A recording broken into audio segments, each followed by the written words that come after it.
The galaxy was wide and full of shining stars, but for 3 alien widows it was only cold and dark. Their names were Lyra, Senna, and Toval, and they carried the same wound. Each had lost a husband to war or accident, and now they were left with nothing. In their own worlds, widows were seen as weak, unlucky, and even cursed. So doors closed wherever they went. Lyra once belonged to a proud warrior race, but now warriors spit when they saw her, saying she carried death on her back. Senna came from a farming people, but no farm wanted her hands. They whispered that her soil would turn to dust if she touched it. Toval was from a race of traders, but even the markets pushed her away, muttering that her presence would sink all deals. Together, the 3 traveled from planet to planet, station to station, begging for simple work. On the great station of Varan 5, they went first to the docks. Ships were being loaded with metal, food, and weapons, and the widows asked the captain of a freight ship, "Please, we just need a job." The captain looked them up and down, his eyes cold. "Widows, not on my ship, you bring bad luck," he said, and walked away. They tried the factories where machines roared and sparks flew, but the overseer shook his head before they finished speaking. "Not here. I don't need cursed hands near my machines," he said. The widows left with empty stomachs and heavy hearts. On the desert planet Orinos, they walked the burning streets asking merchants for work. One old merchant laughed. "No one will hire widows. You should hide in the shadows and wait for death," he said. The words cut deeper than knives. Everywhere they went, it was the same. Doors slammed shut. Guards pushed them away. Children threw stones at them. Still they did not give up, because to give up meant to starve. One night, on a small cargo ship drifting through space, the widows sat together, sharing a piece of stale bread. Senna's voice trembled.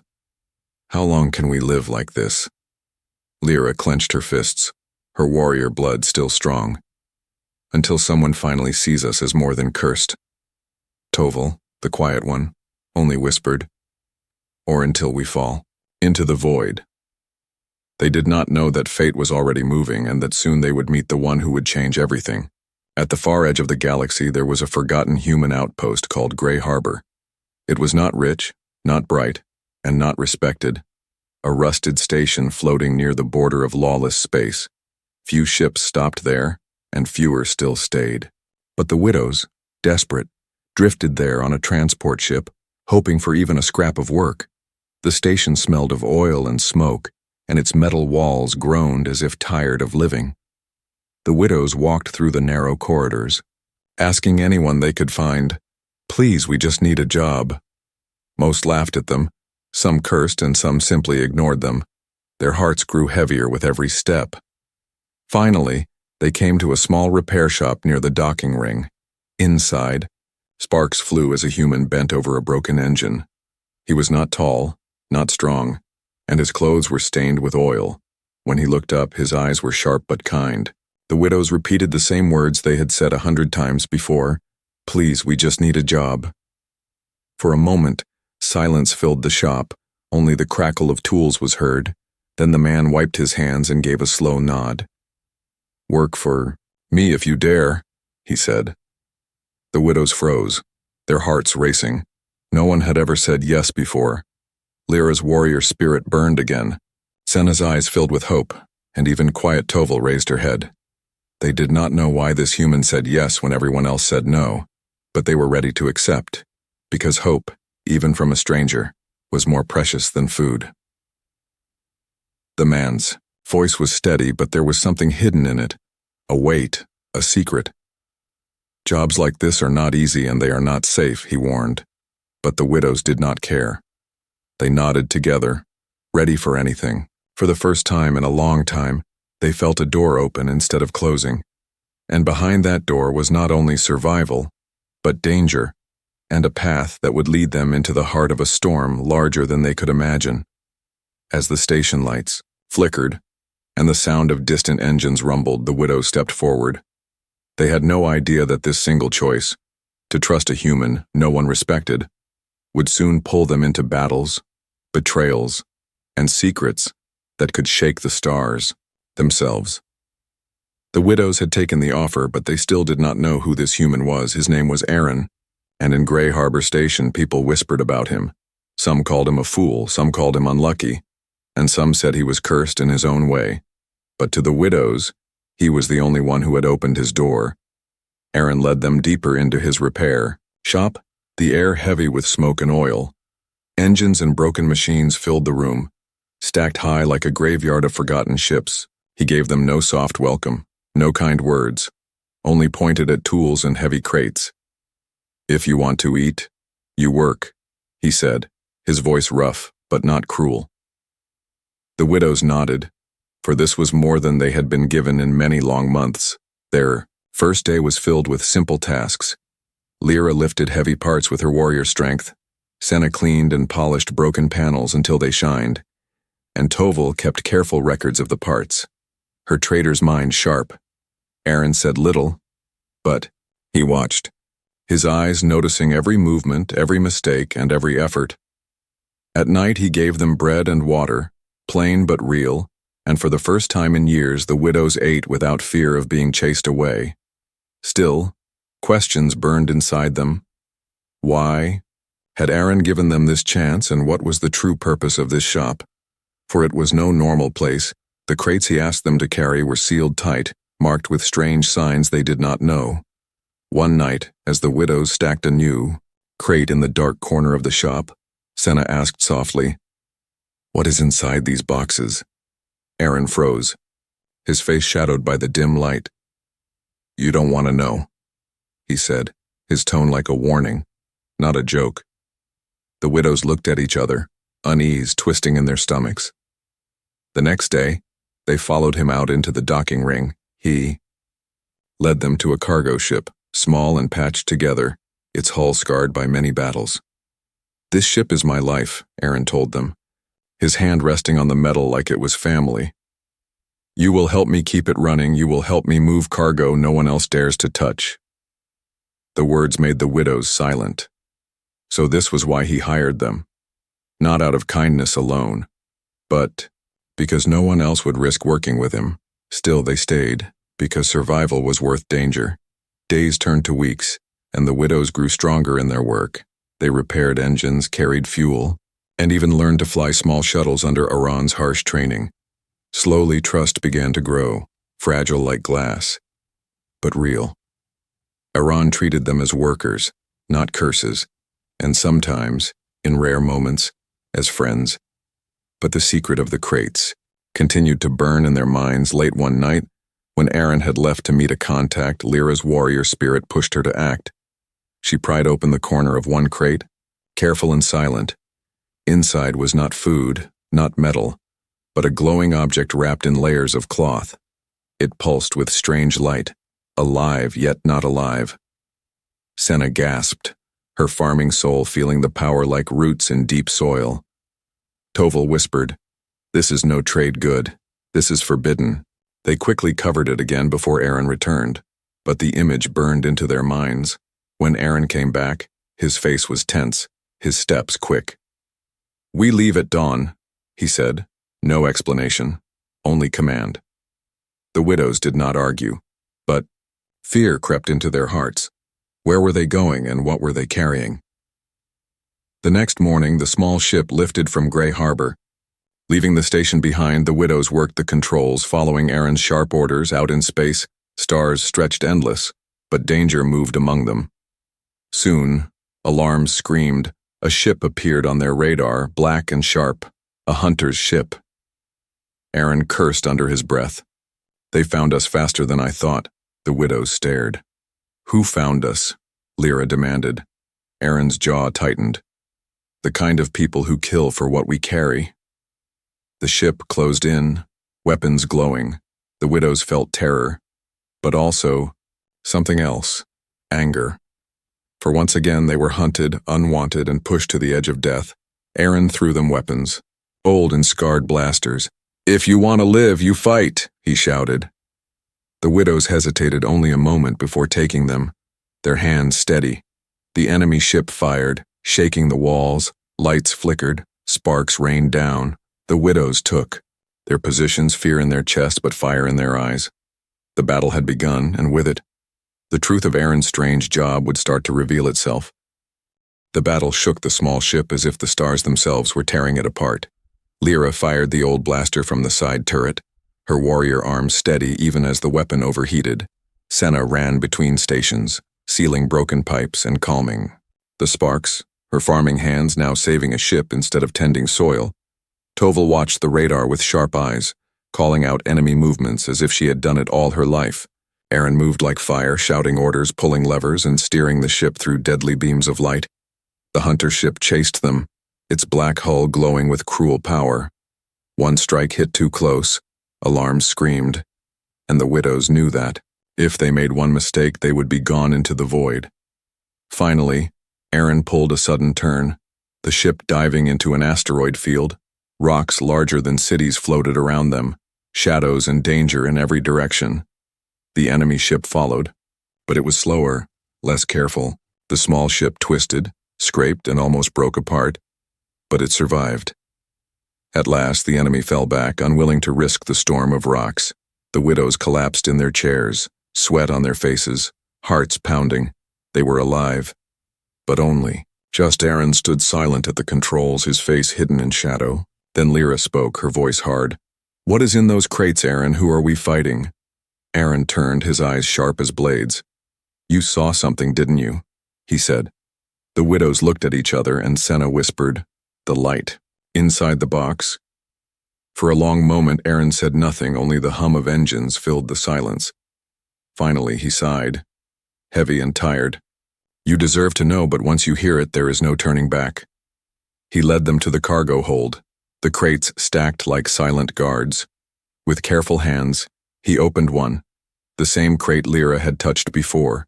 Inside, the glowing object pulsed again, brighter now, as if it felt the truth being spoken.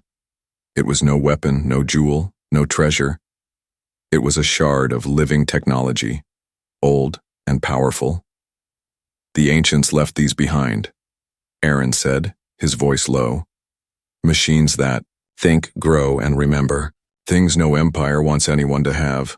Senna stepped back, her farming spirit shaken. "It feels alive," she whispered. Toval's traitor mind raced. "This is worth more than whole planets." Lyra clenched her fists. "And dangerous enough to kill for," Aaron nodded. "The corporations, the warlords, even the empires, they all want these pieces. Not to build, but to control. Whoever holds them can shape the galaxy." The widows stared at him, their fear now joined with awe. "Why do you carry them?" Toval asked. "You are only one man." Aaron's eyes softened. "Because someone must. If these fall into the wrong hands, millions will suffer. I carry them because no one else dares." The truth weighed heavy on the widows. They had thought they were hired for simple work, repairing engines, carrying crates, maybe even guarding doors. But now they stood inside a storm of power far greater than they could imagine. They were not just workers, they were carriers of a secret that could change the stars. For days after, silence filled the ship. The widows worked, but their minds spun with questions. Should they stay, or should they run before the hunters returned? At night they whispered together. Senna feared the curse might be real, for death followed them. Toval thought of profit, of how such treasure could buy them safety forever. But Lyra, strong and proud, said only, "We cannot run, not now." One evening, as they drifted through the black of space, Aaron came to them. "You can leave at the next station," he said, his voice even. "I will not stop you, but know this. If you leave, you may never find another path. If you stay, you will face danger, but you will matter." The widows looked at him, and for the first time someone had given them not pity, not rejection, but a choice. Slowly, one by one, they nodded. They would stay, not because of the crates, not because of the glowing shards, but because Aaron had given them what no one else had, a place, a purpose. But the galaxy was not blind. The hunters who chased them had already sent a message to their masters. In the shadows of distant stars, more ships prepared, faster and deadlier. The widows did not know that their choice to stay had already set them against enemies far greater than they could imagine. And soon, the secret they carried would no longer be hidden. The widows had chosen to stay, their hearts steady though fear still lived inside them. Aaron said nothing more, but there was a quiet respect in his eyes. From that moment, they were no longer strangers, they were crew, even if the galaxy would never call them that. Days passed, and the ship drifted from one dark lane of space to another.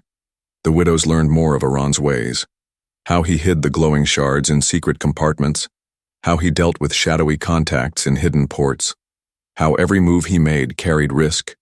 He trusted no one except now them. The widows still felt the weight of the secret, but they also felt stronger, as if carrying danger made them more alive. One night, alarms screamed again, red lights flashing across the ship.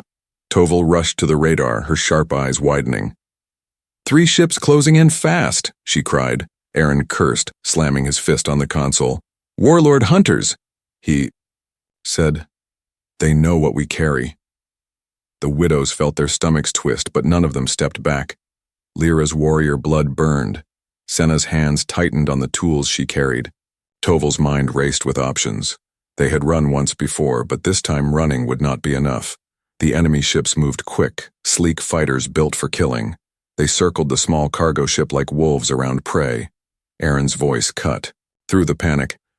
"If you want to live, we fight together." The widows nodded, no hesitation. For the first time in years, they had something to fight for. The first blast shook the hull.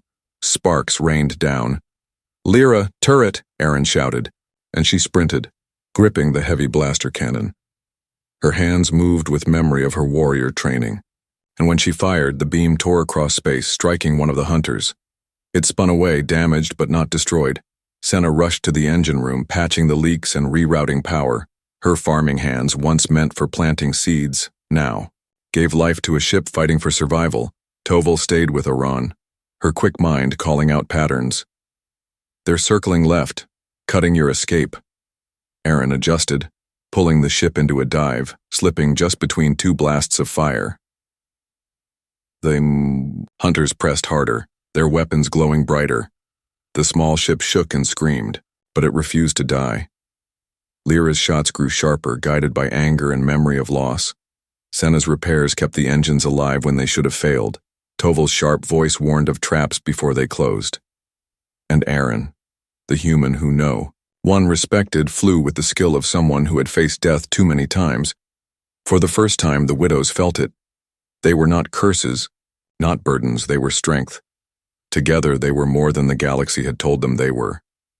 Another strike hit the enemy ship, flames bursting in the dark. One hunter down. The second rushed in close, trying to tear them apart. Aaron shouted, "Hold steady," and Lyra fired again, blasting its wing, sending it spinning into an asteroid. The third circled, its pilot skilled, refusing to fall. It chased them through the rocks, fire burning behind it. But Senna pushed the engines beyond safe limits, smoke filling the room. "Now," she cried. Aaron pulled the ship into a sudden climb. The hunter followed too close, and Lyra fired one last shot, the beam cutting through the black. The third hunter exploded in a flash of light, broken pieces drifting into silence. The ship went quiet except for the hum of wounded engines. The widows stared at each other, sweat and fear still on their faces, but also something else. Pride. They had fought, and they had won, not by running, but by standing together. Aaron looked at them, his face rough but his eyes bright. "You fought like a crew," he said simply, and in those words was more respect than they had heard in years. The widows felt something stir inside them, a spark long buried. For the first time since they lost everything, they believed they were not cursed. They were chosen. But victory carried weight. Before the last hunter burned, it had sent a signal. Far away, deep in the dark, the warlord who owned those hunters saw the message. His eyes narrowed and his voice was cold as stone. "Find that human and bring me what he carries." The widows did not yet know it, but their first fight together had only lit the fire of a war far greater than themselves. They had won a battle, but the war was coming. The widows had tasted victory, their blood still hot from the battle. For the first time in many seasons they felt alive, useful and strong. But peace never lasted long in the cold galaxy. Where there was treasure, there was always someone. Ready to steal it, Aaron guided the ship into a hidden port carved inside a hollow asteroid. The place was dark, filled with shadow traders and broken machines. Here, credits and lives were traded with the same cold hands. The widows followed Aaron as he made deals, their eyes always watching. They saw how people looked at him, with suspicion, with fear, with whispers. But they also saw respect, the kind given only to those who survived too many storms. It was there, in the shadows of the port, that betrayal began. As Senna carried supplies through the narrow corridors, a voice called her name. She froze, her heart racing, for it was a voice from her past. From the dark stepped a figure, a man, of her farming people, his clothes simple, his eyes sharp, but his smile was poison. "Senna," he said. "I thought you were dead." Her breath caught, memories rushing back. This man was Jaril, once a friend of her husband, a man she had known before loss took everything.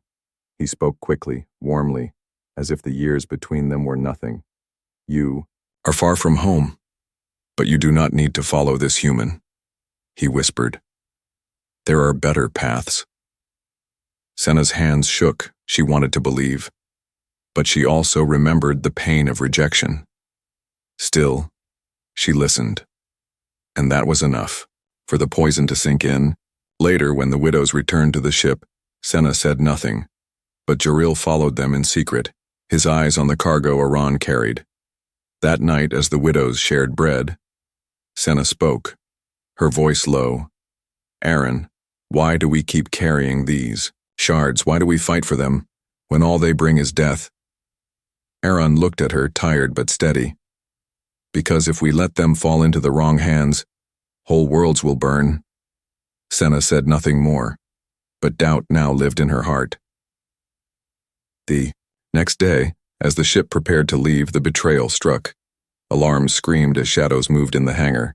Dozens of mercenaries rushed in, weapons raised, led by Jaril himself.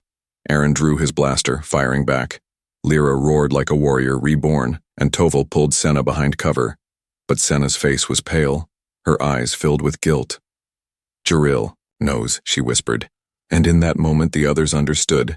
The fight was brutal, beams of light tearing across the hangar, metal shattering, sparks flying. Lyra fought like fire, her blade and blaster striking down mercenaries.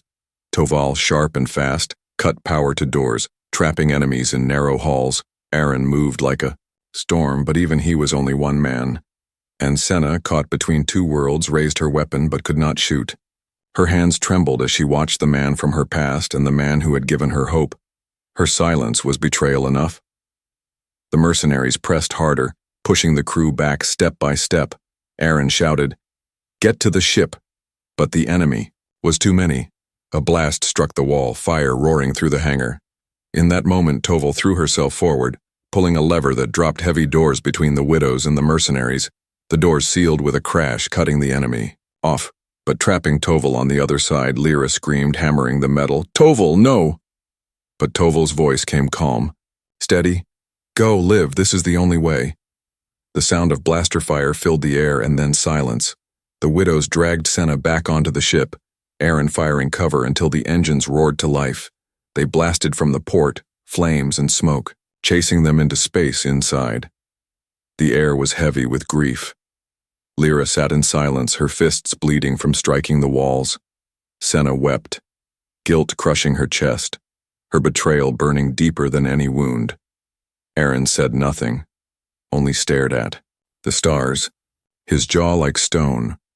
One widow was gone, taken by sacrifice, and the crew was broken. Yet the galaxy did not pause. It kept moving, and more enemies waited in the dark. The shards still glowed in their crates, silent and powerful. But now they carried not only danger but loss. The widows had learned that survival always came with a price, and soon the true cost of carrying the secret would demand even more. The ship drifted in silence, the hum of the engines the only sound. Toval was gone, her sacrifice still burning in their hearts. Lyra sat with her head bowed, her warrior, Spirit heavy with rage, Senna wept quietly, her guilt a weight she could not carry. And Aaron stood at the controls, his eyes fixed on the stars but his mind locked in grief. For hours no one spoke, the air thick with sorrow. Finally, Lyra broke the silence, her voice sharp as a blade. "She died because of betrayal," she said, her eyes blazing toward Senna. Senna's hands shook, tears spilling down her face. "I did not mean—" "You listened to him," Lyra snapped. "And because of that, Toval is dead." Senna collapsed, her voice trembling. "I know, and I will carry this guilt until my last breath." Aaron turned then, his voice low but steady. "Blame will not bring her back. Only action will honor her." His words cut through the storm, heavy with truth. The widows fell silent, and even Lyra lowered her eyes. Aaron continued, "The enemy thinks we are broken, that we will run, but we will not. Toval gave her life so we could fight, so we must rise. Together." The widows listened, their grief still raw, but his words lit a spark. They had been rejected, cursed, and cast aside by the galaxy, but now they had purpose, a fire to burn brighter than sorrow. Days passed as they worked, repairing the ship, patching the holes from battle. Senna pushed herself harder than ever, her hands blistered from endless repairs, her face marked by sleepless nights. She would not let her betrayal define her. She would turn guilt into strength. Lyra trained with weapons in the cargo hold, her strikes fast and fierce, every blow carrying Toval's memory. Aaron guided them both, not as a commander, but as someone who shared the same wounds. Slowly, the ship became more than metal, it became a place of rebirth.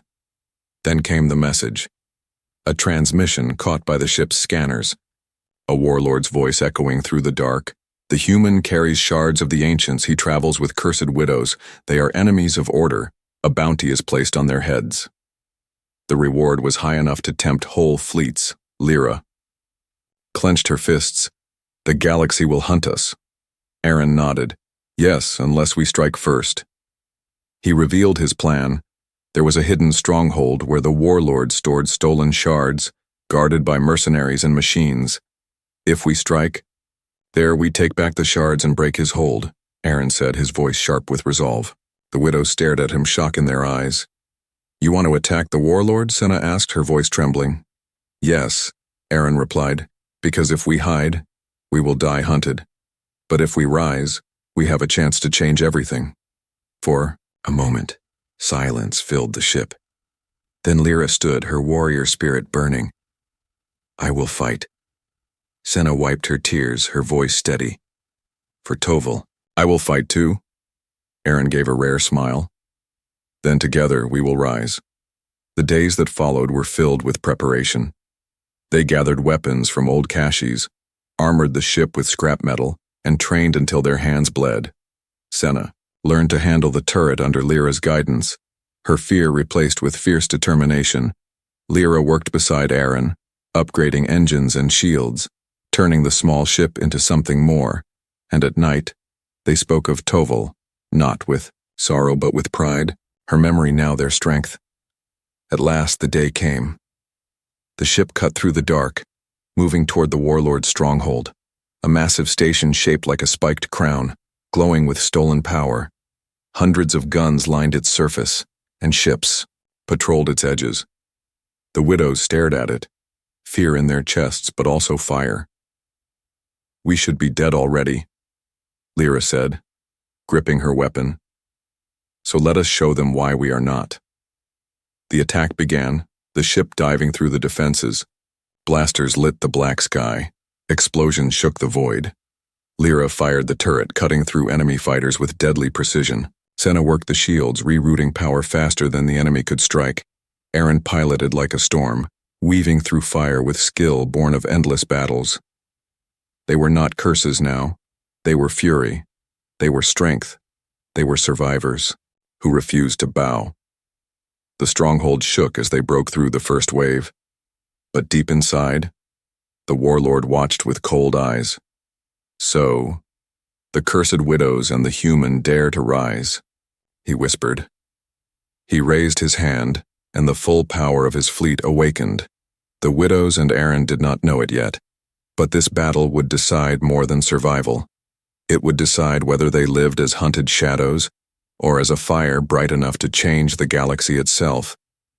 The warlord's stronghold burned like a dark star in the void. Ships swarmed around it, engines glowing, weapons flashing.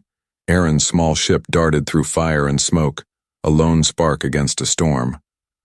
Inside, the widows worked without fear, their hearts steady, their spirits fierce.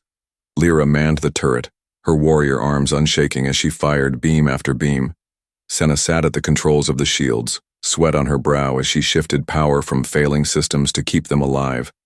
Aaron gripped the controls, his jaw tight, his eyes fixed on the enemy fleet.